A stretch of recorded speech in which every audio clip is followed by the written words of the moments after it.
गई है। ग्वालियर का एक रहस्यमय गांव जहाँ कभी जमीनें उगलती थी सोना चांदी, लेकिन आज वहां से जाने में भी डर लगता है लोगों को। 900 साल पुरानी खदानें, घना जंगल और चारों तरफ तेंदुए और जंगली जानवरों का खौफ।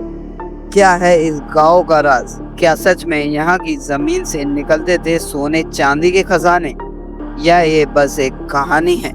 ग्वालियर के मानपुर गांव आज जितना वीरान और डरावना दिखता है, कभी उतना ही समृद्ध हुआ करता था।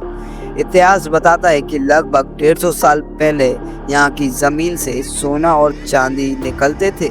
लोग मिट्टी खोदते थे और उन्हें सोने चांदी के टुकड़े मिल जाते थे। कहा जाता है कि इस खदान से अजीब अजीब आवाजें आती थी। कुछ लोगों ने यहाँ चमकती चीजें देखी, तो कुछ ने बताया कि ये उनके पूर्वजों ने यहाँ की जमीन से अनगिनत हीरे भी निकाले हैं। लेकिन जैसे ही इस जगह से खजाना मिलने लगा, वैसे ही यहाँ के लोगों के साथ अजीब अजीब घटनाएं घटने लगी।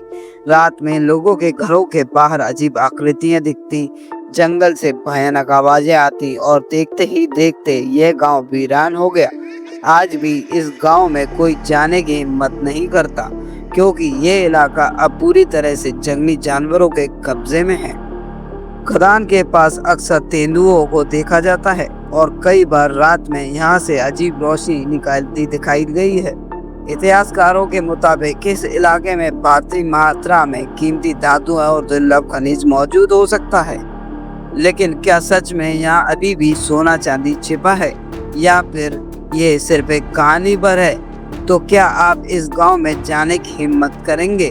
क्या आपको लगता है कि यहाँ आज भी सोना और चांदी या हीरे मिल सकते हैं, या फिर ये महज एक रहस्य बनकर ही रह जाएगा? अपनी कमेंट बॉक्स में जरूर बताएं।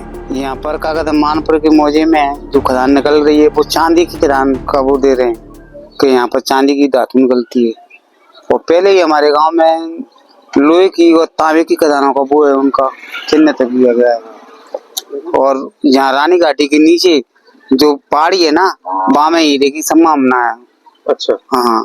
पहले कभी ऐसा लगा कोई धातु आपको मिली हो आसपास के किसी व्यक्ति को? हाँ मिली है। ऐसे घाटी के नीचे जो पहाड़ है ना, वो मार्बल में क्रॉसिंग किया गया था, तो उन्हें की इसमें वो निकलेगा। मैं चांदी की खदानों का वो निकलती है धातु। अच्छा, धातु निकलती है, अभी भी निकलती है। बहुत से लोग आते हैं पेट्रोल करने के लिए, इंजीनियर आते हैं, अरे यहाँ तो बहुत बड़ी। आप बता रहे थे कि ये पत्थर था, पत्थर में से कुछ धातु निकल रही थी। हाँ, वो पत्थर ही उसी बाग सारे का निकल रहा है, उसमें धातु की क्रॉसिंग से बाग। अच्छा, तो लोग क्यों गांव से गांव मानपुर जाने से क्यों डरते हैं लोग?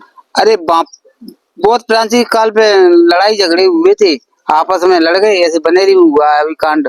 ऐसे मर गए, इसलिए उजर हो गया, नहीं वैसे उजर नहीं। 15 खदान है। अच्छा, कम से कम अभी भी 15 खदान है। और पानी पीते हैं, और तुम भी जाओगे तो गर्मियों में पानी मिलेगा, और वहाँ में अंदर घुस जाओगे भीतर।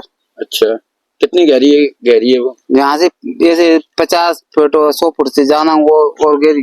कितनी पुरानी ये खदान है? लगभग कम से कम 100 साल ज्यादा पुरानी लग रही है मेरे को तो। अच्छा, 100 साल। यानी आपके रहते हुए कोई किसी ने कोई काम नहीं किया, वो खदान उससे पहले की है? और पहले की। यहाँ पर जो धातु बताई गई है वो सही है, बिल्कुल गलत नहीं है, सही है। तो क्या लगता है यहाँ रोजगार के साधन बढ़ेंगे? हाँ, रोजगार के साधन बढ़ेंगे, और बड़े अच्छा ही है। हाँ, पहले कभी आपको लगा कि हाँ यहाँ चीजें ऐसी निकल रही हैं? हाँ लिख रही थी। कब की बात है, किस तरीके से? ये एक हमारा ताल बनो जे वालो पानी को, तो उसमें भी माल लिख रो, और ये पुरानी घड़ी वगैरह है, इनमें भी लिखत, तो कुछ लोग कहते हैं कि जहाँ है इस तरीके की बातें होती है। कौन सा गाँव है ये? करई।